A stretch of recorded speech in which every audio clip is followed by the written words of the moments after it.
ভাই তোর কাছে 100 টাকা হবে? গার্লফ্রেন্ডকে একটা ফুল গিফট করতাম, প্লিজ দিয়ে দে ভাই।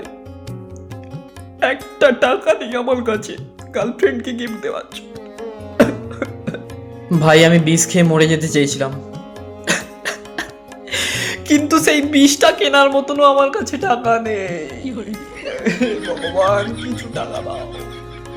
ভাইয়া তোমার কাছে কি 20টা টাকা হবে? দুদিন ধরে কিচ্ছু খাইনি, বিশ্বাস করো। ভাই আমার কাছ থেকে টাকা চাস না, আমি পুরোই গরিব, আমি পুরোই গরিব। এই যে আমার কান্নার চোখের যে জল বেরোচ্ছে না, ওটাকেই এই বোতলে ধরে এখন খেয়ে কোনো রকম বেঁচে আছি। ভাই তোর কাছে কি 1000 টাকা ধার পাওয়া যাবে? নেক্সট মান্থে কিন্তু আমি তোকে রিটার্ন করে দেবো। হ্যাঁ রে ভাই, হ্যাঁ আমার কাছে 3-4 কোটি টাকা পড়ে আছে, নিবি নিবি? শালা পকেটে 2 টাকা নেই, লোকের কাছ থেকে আমাকে ধার করে নিয়ে আসতে হচ্ছে, আর তুই এখানে টাকা চেয়ে বসে আছিস। হ্যাঁ ভাই তুই আমাকে পয়সা দে আমাকে। ভাই শুনলাম নাকি তোর টাকার খুব সমস্যা হচ্ছে, তুই এখন খেতে পাচ্ছিস না, পড়তে পারছিস না, কিছু করতে পারছিস না, এটা কি সত্যি?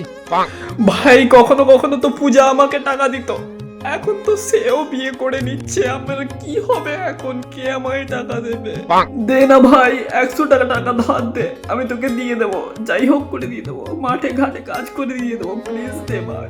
আরে না না, তোকে টাকা ফেরত দিতে হবে না, তোর যা এখন সমস্যা। এই নে 200 টাকা। দাদা 5 দিন ধরে কিচ্ছু খাইনি দাদা, সংসার চালানোর মতো এক ভাই তুই এত করে বলছিস যখন, এই নে এই নে। আমার পকেটে 10 টাকা ছিল, এটা নিয়ে তুই পাউরুটি খেয়ে নে ভাই। প্লিজ আমাকে দোয়া করিস যাতে আমি কিছু ইনকাম করতে পারি, ভাই কিচ্ছু নেই আমার কাছে।